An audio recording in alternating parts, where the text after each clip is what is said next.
దగ్గర దగ్గర నేను 10th క్లాస్లో ఉన్నప్పటి నుంచి మనం ఫ్రెండ్స్ అనుకుంటా. మీ ఆంటీ వాళ్ళ ఇంటికి వచ్చినప్పటి నుంచి ఆ పక్కన షూటింగ్ జరిగింది. ఎగ్జాక్ట్లీ.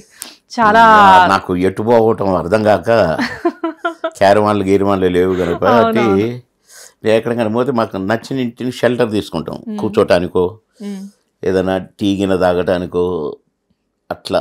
మన ఇద్దరం కలిసి అప్పట్లోనే భోజనం చేసాము. అవును, గుర్తుందా? నాకు అనిపించింది అబ్బా సార్ తోటి కూర్చొని లంచ్ చేశానా అని చెప్పేసి. So happy. రైట్ సార్, ఎలా ఉన్నారు? హెల్త్ ఎలా ఉంది? అంటే మన ఏజ్ ఎలాగైతే పోతూనే ఉంటుందో 1 ఇయర్ దాటితే 1 ఇయర్ అవుతూనే ఉంటుంది, పెరుగుతూనే ఉంటుంది. అలాగే మన ఆరోగ్యం కూడా అంతే.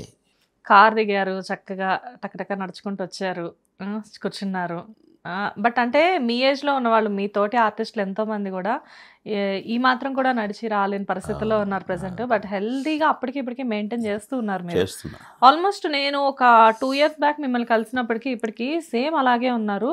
బట్ అలా అని చెప్పే కంటే కూడా ఇంతకుముందు ప్రీవియస్ మూవీస్లో ఎలా ఉన్నారో సేమ్ అలాగే ఉన్నారని చెప్పొచ్చు. హౌ, ఎలా మెయింటైన్ చేస్తున్నారు?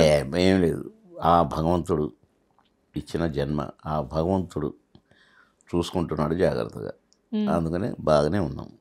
ఓకే, బాగానే ఉన్నారు అండ్ బిజీగా కూడా ఉన్నారు ఇప్పుడు. అవును, బిజీగా ఉన్నాను. ఎన్ని ప్రాజెక్ట్స్ ఉన్నాయి సార్ చేతిలో? 10 ప్రాజెక్ట్స్. ఆల్మోస్ట్ మూవీస్ చేస్తున్నారు, వెబ్ సిరీస్ చేస్తున్నారు, మధ్యలో ప్రతి ఇంట్లో ఉండాలి అని చెప్పేసి ఒక సీరియల్లో కూడా వచ్చి జస్ట్ మమ్మల్ని అలా పలకరించి వెళ్ళారు. సో ఎప్పుడు ప్రాజెక్ట్స్తో బిజీగానే ఉంటున్నారు. అంటే అది నా అదృష్టం అండి, అంతే. అదృష్టం. ఒక ఆర్టిస్ట్ ఇటు పొలిటికల్ గాను ఇటు ఎంటర్టైన్మెంట్ గాను 2 రకాలుగా బిజీగా ఉండడం చాలా కష్టం. అంటే మనకు అట్లా వస్తున్నాయి, చేస్తున్నాం.